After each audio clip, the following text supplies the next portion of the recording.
Exploding these nuclear weapons ended up basically acting as beacons to a number of ET races in our general area.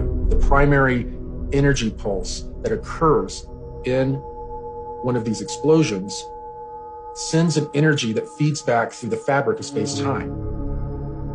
All stars, all planets are connected through electromagnetic filaments. Scientists call these connections the cosmic web. It looks like a giant spider web all throughout the cosmos. When a nuclear explosion occurs, it sends a feedback through this cosmic web. This is a problem because these extraterrestrials not only communicate through this cosmic web, but they actually travel through it from star to star. Therefore, when we detonated these devices, we sent out a signal saying not only are we at a certain level of advancement, but we're not at a certain level of advancement spiritually. Towards the end of my training, it started to become pretty clear that I had done very well in the intuitive empath training. I'd done very well in the rest of the general training that I was given. And I was starting to be introduced to non-terrestrial beings. So it became very obvious that I was going to be interacting with non-terrestrials, and I assumed it was going to be in an off-world environment. Little did I know that I was going to be drafted in this program when I was 16 years old. And it was during my Christmas break between the age of 16 and 17 years old. I turned 17 in February. I was taken from my room. I was then taken to Carswell Air Force Base. I was then transported to the moon, where I sat and signed a bunch of papers that were non-disclosures, were just a big stack of papers signing my life away when I wasn't even 17 years old yet. While they were building this complex, they had utilized an ancient alien building that was not too terribly far away. They had found a bunch of these buildings on the moon, and they had found one of the buildings that they were able to patch up with some of the concrete they made from the local regolith.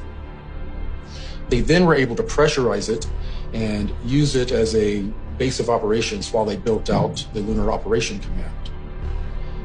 After a number of years, and after Operation Paperclip served its purpose and integrated the Nazis into the military-industrial complex, the LOC was handed over to the Americans.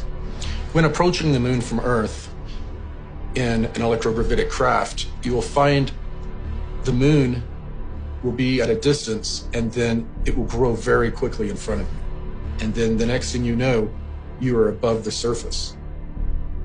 You will then fly in the electrogravitic craft at breakneck speeds, except you don't feel inertia.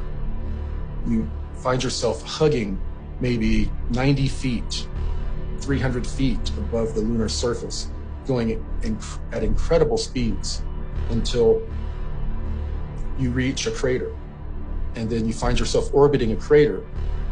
The person piloting the craft radios in requesting permission to land. You don't see anywhere to land.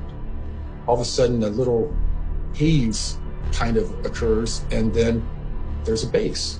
It's the Lunar Operation Command.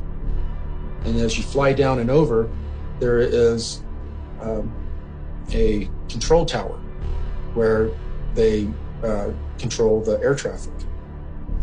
As you fly around this base to make your final approach, you see a secondary crater. And as you fly down into that crater, it's fairly deep, and you end up popping out into a lava tube section where you immediately see a giant building built into the middle of that lava tube that blocks it. And it's built kind of like the shape of a bell. And it looks like the outside of a battleship almost, the way it's built. You then fly in and land in the bay, and you're now at the Lunar Operation Command. Right after about the 6-year mark in my 20 and back experience, I found out some very disturbing details that no one on the ship knew about. And, well, almost no one. I was approached by a petty officer Wheeler, someone who I honestly had a crush on, and she used that to her advantage. She needed me and an engineer to help her get into a room, a restricted room, and look into some pods. She wanted to know what was in those pods. She had a bad feeling. Well, we helped her get in, and I was standing watch. She and the engineer opened up one of the pods, and they were cryogenic chambers, and they were full of people that had basically been looked like they'd been filleted and cleaned and sent to the market. While I saw this a little bit from a distance, some gas was escaping from this pod, and it overcame the petty officer and the engineer, and they collapsed. And as I was turning to run through the door I was watching through, I collapsed. After I came to in the sick bay, they had explained that the two others had died in the accident and that I was being held for debriefing. I was then debriefed, told not to repeat the information to anyone else. If I wasn't a valuable intuitive empath, my fate would have been much different. So they sent me back to my regular duties and told me that from time to time I was going to be pulled over to work on a different deck on a different project. And this project was basically a galactic slave trade. It turned out that for many decades, while we were developing technology to try to fight some of the negative ETs, there were extraterrestrials that were coming into our solar system, were coming to our planet, would swoop down and kidnap people and leave, and then take them and trade them off into some sort of galactic slave trade that's going on. After a while, the benevolent powers that be decided, you know what, this is a commodity. If we start calling our own people and trading them off to these extraterrestrials, we can get trinkets, we can get technology, we can get biologicals, and that's what happened. They would trade human beings for biological samples, much like what Emery Smith would end up receiving in his lab and doing different experiments on. And they would also get technology, and they would trade the humans off. The humans would go off to be used in any number of ways. So the Cabal group has been basically utilizing human beings as a resource. So as little groups of people from all of these different programs started to join and work very quietly and secretly to not only find out the full truth of what was going on, but find a way to combat it.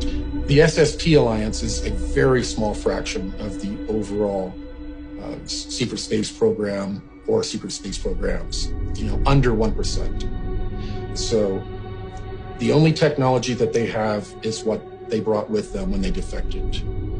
It is a ragtag group that is doing their best to bring full disclosure to humanity. They don't want a slow, protracted disclosure. They want all of these technologies